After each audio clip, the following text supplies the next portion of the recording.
आज एनडीएच्या 127व्या तुकडीची passing out parade झालेली आहे। नमस्कार, मी विनायक। महाराष्ट्र नामामध्ये तुम्हा सर्वांचं स्वागत। इतरही बातम्या आपल्याला बघायच्या आहेत। सुरुवात करूयात टॉप स्टोरीज पासून। शिवसेना आणि भाजपमध्ये चर्चेचं सत्र आज सुद्धा सुरू। सह्याद्रीवर आज रात्री दोन्ही पक्षांचे नेते पुन्हा भेटण्याची शक्यता। चर्चा योग्य दिशेने सुरू असल्याची सहकार मंत्री चंद्रकांत पाटलांची माहिती। जे काय ऐकायचं ते मी ऐकून घेतलंय, झालेली गोष्ट सोडून दिली आणि नव्याने कामाला सुरुवात केली। विधानसभेतील पराभवाचं झालं गेलं विसरून आता पुढच्या कामाला लागल्याचं राज ठाकरेंनी केलं स्पष्ट। नाशिक दौऱ्याच्या दुसऱ्या दिवशी वेगवेगळ्या पार्क्सचा केला पाहणी दौरा। आयसिस अतिरेकी संघटनेचा सदस्य असल्याच्या संशयावरून इराकमधून भारतात परतलेल्या आरिफ माजिदला अटक। 8 डिसेंबरपर्यंत एनआयए कोठडीत रवानगी। बेळगावच्या आसपासचे मराठी कमी करण्यासाठी कर्नाटक सरकारने काढला मास्टर प्लॅन। मराठी भाषिक शेतकऱ्यांची तब्बल 30,000 एकर सुपीक जमीन बळकावण्याचा मनसुबा। शेतकरी कर्नाटक विधानसभेवर काढणार भव्य मोर्चा। समाजामध्ये अवयवदानाबद्दल वाढते जागृती। किडनी फाउंडेशननं आज केलं मुंबईमध्ये एका विशेष कार्यक्रमाचं आयोजन। या सगळ्या बातम्या आपल्याला बघायच्या आहेत, पण सुरुवात करूया आताच्या अत्यंत महत्त्वाच्या राजकीय बातमीपासून। काल भाजप नेत्यांबरोबर चर्चा झालेली आहे, पण अजूनपर्यंत भाजपनं कोणताही प्रस्ताव दिला नाहीये। प्रस्ताव आल्यावर उद्धव ठाकरे निर्णय घेतील असं अनिल देसाई, शिवसेनेचे नेते अनिल देसाई यांनी माहिती दिलेली आहे। आपल्याला माहिती आहे चर्चेचं गुऱ्हाळ सेना आणि भाजपमध्ये कालपासून सुरू आहे आणि अजूनपर्यंत कोणताही प्रस्ताव हा दिला गेलेला नाहीये भाजपकडून, असं अनिल देसाई यांनी म्हटलंय। याचबद्दल बोलूया आपल्याबरोबर आपली सिनियर करस्पॉन्डंट प्रणाली कापसे। प्रणाली, नेमकं अनिल देसाई काय म्हणाले?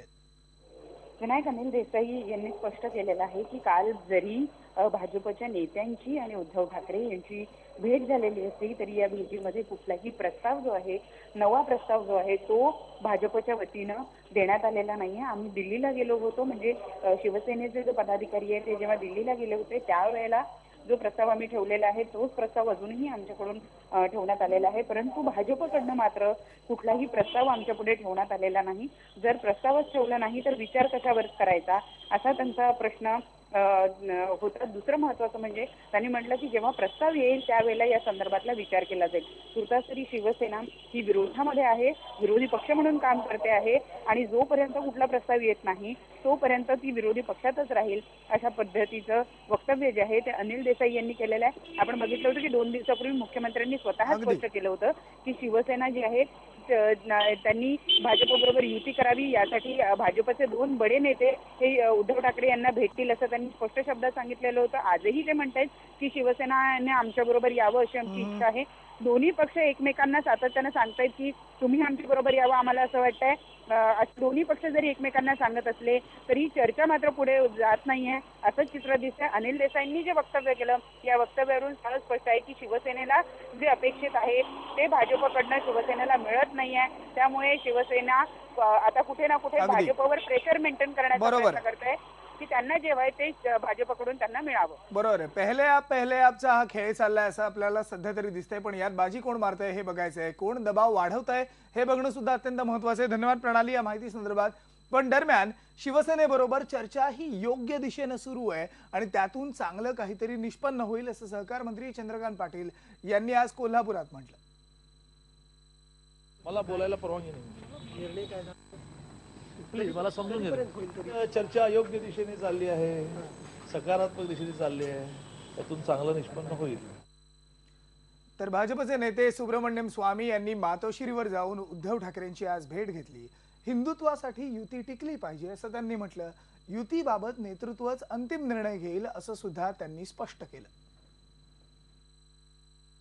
अमित शाह से मिलने प्रयास करूंगा और मोदी को भी कहूंगा और जिनको भी मुझे कहना मैं कहूँगा, गडकरी को भी कहूँगा। गडकरी हमारे बहुत पुराने मित्र हैं।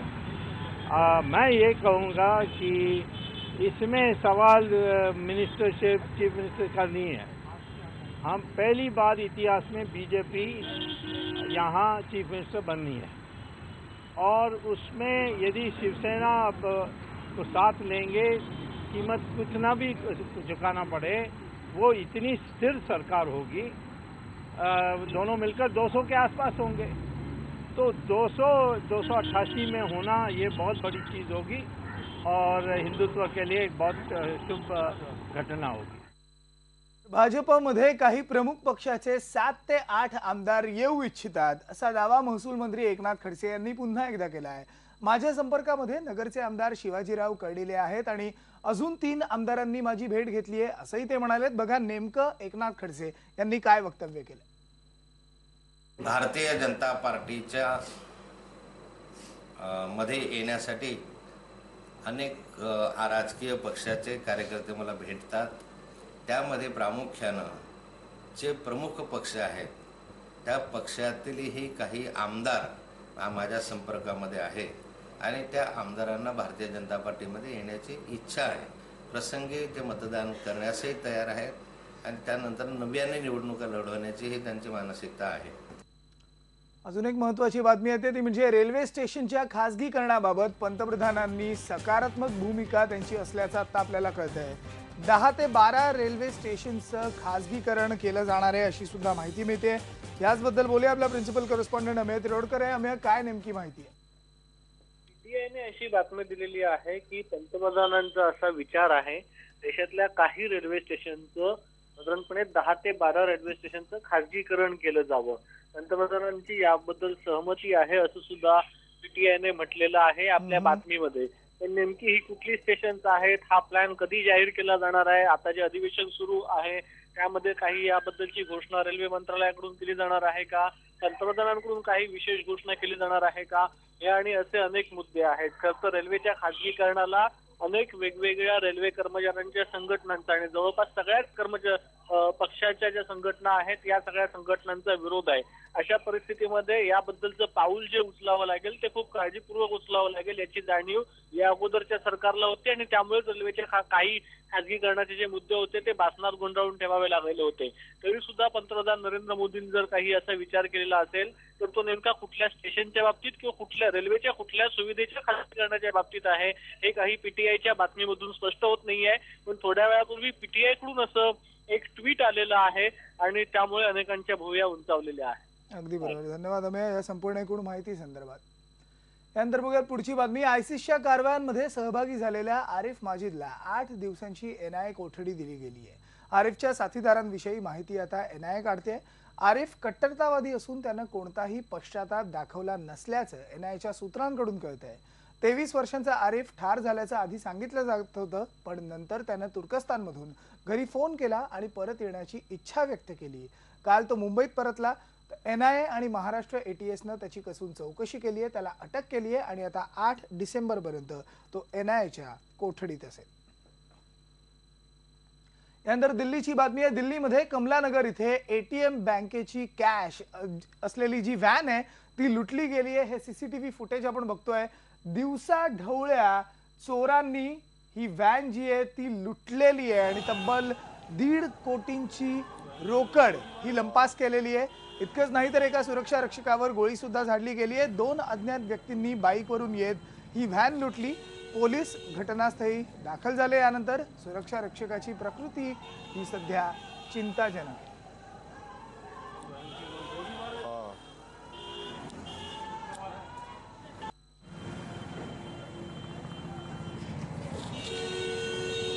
आपण बघतोय काय नेमका हा प्रकार झाला। दिवसा ढवळ्या दिल्लीमध्ये एटीएमची व्हॅन ही लुटली गेली आहे। 1.5 कोटींची रक्कम होती आणि ही रक्कम हे बाईक वरून जे जात आहेत त्यांनी पळवलेली आहे। सुरक्षा रक्षक होता, त्यावर एक गोळी सुद्धा झाडलेली आहे आणि त्यामुळे सुरक्षा रक्षकाची प्रकृती सध्या चिंताजनक आहे। काय नेमका प्रकार घडला बघा। एटीएमच्या या व्हॅनमधून त्यांनी ही रक्कम लुटलेली आहे। त्यानंतर ते बाहेर आले, बाईकवर बसले आणि त्यानंतर हे 2 या ज्या व्यक्ती आहेत त्या फरार सुद्धा झालेल्या आहेत। पण जो सुरक्षा रक्षक होता त्याची प्रकृती सध्या चिंताजनक असल्याची माहिती मिळते।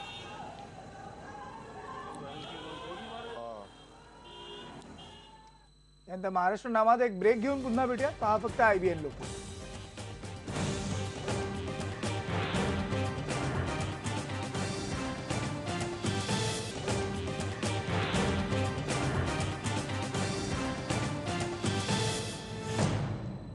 सध्या एक ताजी बातमी येते त्यानुसार शरद जोशींच्या उद्याच्या आंदोलनाला परवानगी नाकारलेली आहे. नागपूर पोलिसांनी परवानगी नाकारली आहे.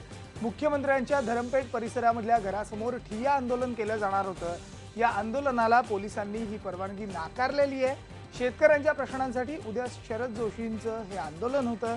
मोर्चाला सुद्धा पोलिसांनी परवानगी नाकारली आहे.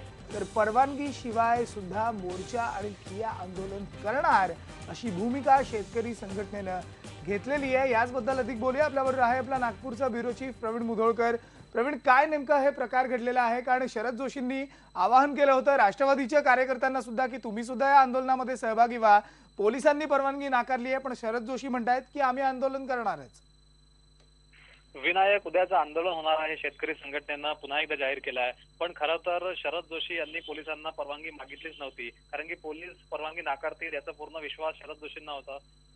त्यामुळे पोलिसांना जेव्हा विचारलं किंवा शरद जोशींच्या उद्याच्या आंदोलनाला परवानगी आहे का, तेव्हा त्यांनी सांगितलं की उद्याच्या कार्यक्रमाला कुठल्याही पद्धतीने परवानगी नाही. त्यामुळे एकीकडे शरद जोशी यांनी परवानगी मागितली नव्हती आणि दुसरीकडे पोलीस उद्याचं आंदोलन कुठल्याही प्रकारे होऊ नये यासाठी प्रयत्नशील आहे.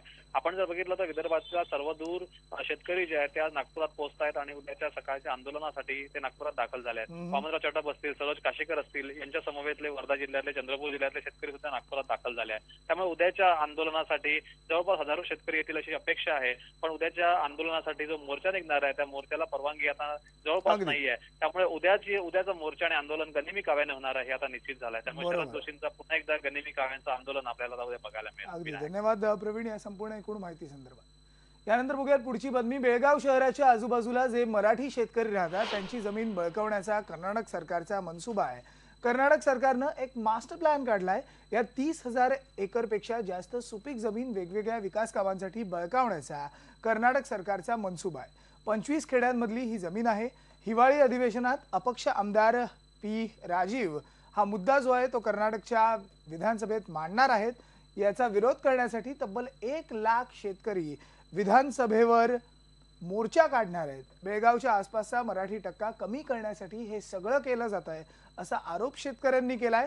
तर आत्ताच्या या शेतजमिनीवर कारखाने, ट्रक टर्मिनल्स आणि गार्डन बांधण्याचा कर्नाटक सरकारचा मनसुबा आहे असा आरोप सुद्धा शेतकऱ्यांनी केला. यानंतरची बातमी पुण्यामधली आहे. पुण्यातल्या वैकुंठ स्मशानभूमीजवळ आज एक गोळीबार झाला. या गोळीबारामध्ये 3 जण जखमी झाले. जखमींवर ससून रुग्णालयात उपचार सुरू आहेत. अमोल बधे नावाच्या व्यक्तीवर गोळ्या झाडल्या गेल्या. पूर्व वैमनस्यामधून हा हल्ला झाल्याचा संशय व्यक्त केला जातोय. पण अमोल बधे याच्यावर सध्या ससून हॉस्पिटलमध्ये उपचार सुरू आहेत. सुमारे 4 वाजताच्या दरम्यान विश्रामबागच्या हद्दीमध्ये घटना घडलेली आहे.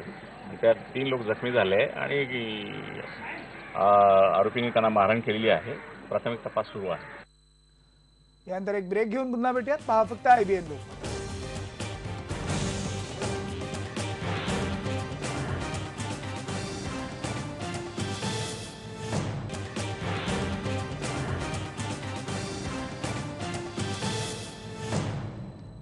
गेल्या काही वर्षांमध्ये अवयवदानासंबंधी लोकांमध्ये जागृती होताना आपल्याला बघायला मिळते. अवयवदान केल्यानंतर सुद्धा आपण रोजची कामं ही करू शकतो. इतकंच नाही तर व्यायाम करू शकतो, खेळात सुद्धा सहभागी होऊ शकतो. याची माहिती देणारा कार्यक्रम आज मुंबईमध्ये घेतला गेलाय. याचबद्दल सांगतोय रोहन कदम.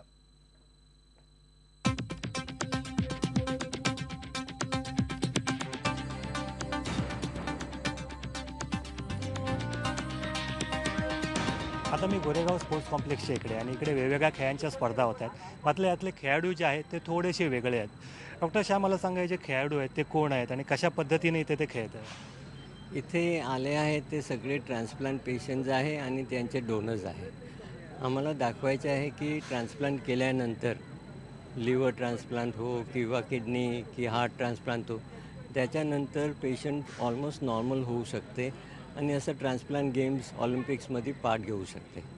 लोकांना भीती वाटते की ऑर्गन डोनेट केल्यानंतर काय त्यांना नंतर त्रास होऊ शकते का, तर डोनर्स पण हा स्पर्धामध्ये पार्टिसिपेट करतात आणि आपण बघू शकतात की ते आधीसारखे नॉर्मल होऊन जाते. हे मेन पर्पज आहे ट्रान्सप्लांट गेम्सच्या. माझ्यासोबत इकडे काही लोक आहेत ज्यांनी किडनी डोनेट केली पण आहे आणि घेतली पण आहे. 1.5 वर्षापूर्वी तुमचं किडनीचं ऑपरेशन झालं, तुम्हाला नवीन किडनी मिळाली. आता तुम्ही काय काय करू शकता? तब्येत कशी असते तुमची? तब्येत वगैरे व्यवस्थित असते. मी धावू शकतो, पडू शकतो, सर्व गोळ्या औषधी वेळेवर घेतो. आता मला एक 3 महिन्याची मुलगी पण आहे किडनी दिल्यानंतर आणि मला आता कुठलाही त्रास नाही आहे. आमचं एकदम आता व्यवस्थित चालू आहे. काका, तुम्ही वय 58 होतं तेव्हा किडनी दिली आणि तुम्ही खूप फिट वाटता. किडनी दिल्यानंतर काय होतं, काय त्रास होतात, काय होत नाहीत? किडनी दिल्यावरही मला अजून जसं तसं पहिल्यासारखंच वाटतंय आणि मला कुठल्याही प्रकारचा त्रास नाही. आणि नंतर 5 दिवसात मला ऑपरेशन झाल्यानंतर 5 दिवसात सोडलं होतं. नंतर मला एकही गोळी नाही, एकही इंजेक्शन नाही. आज माझी तब्येत चांगली आहे आणि मी एकदम पहिल्यासारखाच आहे. आपण बघितलंय की सगळी उदाहरणं आहेत ज्यांना ऑर्गन डोनेशन करायचं आहे, अवयव दान करायचं आहे, त्यांच्यासाठी एक चांगली माहिती देणारा उपक्रम आहे. व्हिडिओ जर्नलिस्ट संदीप मोरेसोबत रोहन कदम, IBN लोकमत, मुंबई. त्यानंतर महाराष्ट्र नामात सध्या इथेच थांबूयात. पहा फक्त IBN लोकमत.